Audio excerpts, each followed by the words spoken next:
Hello friends, love വയലൻസിൻ്റെ പുതിയൊരു വീഡിയോയിലേക്ക് എല്ലാവർക്കും സ്വാഗതം. ഇന്ന് ഞാൻ പറയാൻ പോകുന്നത് പാരമൗണ്ട് പിക്ചേഴ്സിൻ്റെ ബാനറിൽ 2021 റിലീസായ ഒരു സ്കൈഫൈ ആക്ഷൻ ത്രില്ലറിനെ കുറിച്ചാണ്. അതേതെന്നല്ലേ, ദി ടുമോറോ വാർ. അതായത് ഈ ഒരു സ്കൈഫൈ ആക്ഷൻ ത്രില്ലറിൽ കൂടി കുറച്ച് ടൈം ട്രാവൽ കൂടി ആഡ് ആകുമ്പോൾ എങ്ങനെയായിരിക്കും?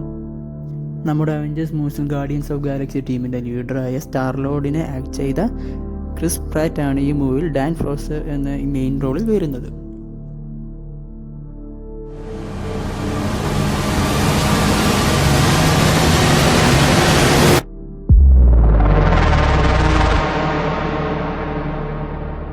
പിന്നെ ഈ മൂവി തുടക്കമൊക്കെ കുറച്ച് സ്ലോ പേസിൽ പോവുകയാണെങ്കിലും പിന്നെ ടൈം ട്രാവൽ എന്നുള്ള ഒരു കൺസെപ്റ്റ് ത്രൂ ഫ്യൂച്ചറിൽ വാറിൽ പോകുന്നതോടെ തികച്ചും ആക്ച്വലി പറയാലോ എൻഗേജിങ് ആയി പോകുന്ന ഒരു ത്രില്ലർ മൂവിയാണ് ഇത്. പിന്നെ പേര് പോലെ തന്നെ കുറച്ച് ഫ്യൂച്ചറിൽ പോയിട്ടുള്ളൊരു വാറും, അവിടെ വാർ ചെയ്യാനുള്ളത് നോർമൽ ആൾക്കാരല്ല, ഏലിയൻസ്. അതാണ് ഇതിൻ്റെ ഒരു കുറച്ചൊരു എൻഗേജിങ് ആയിട്ടുള്ളൊരു സീക്വൻസ്. പിന്നെ അവിടെ യുദ്ധം കുറേ ആൾക്കാർ തട്ടിപ്പോക്കുമ്പോൾ അങ്ങനെയൊക്കെ ആയിട്ട് ഒരു ആക്ഷൻ ത്രില്ലർ അങ്ങനെ പറയാം. ആക്ഷൻ സീക്വൻസും ഫാമിലി ഇമോഷൻസും എല്ലാം കൂടി നല്ലൊരു എക്സ്പീരിയൻസ് തന്നെ ഓഡിയൻസിന് ഈ മൂവി തരുന്നു.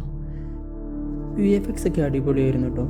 പിന്നെ ഇതുപോലുള്ള ആക്ഷൻ മൂവീസൊക്കെ ഇഷ്ടപ്പെടുന്ന ആൾക്കാർക്ക് എന്തായാലും ഞാൻ സജസ്റ്റ് ചെയ്യുന്നൊരു മൂവിയാണ് ദി ടുമോറോ വാർ.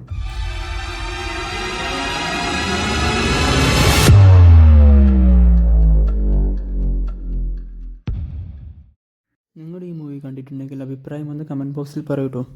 ഇതുപോലുള്ള സിമ്പിൾ മൂവി റിവ്യൂസുമായി ഞാൻ വീണ്ടും വരും. ഇപ്പോൾ ഓക്കെ, ബൈ.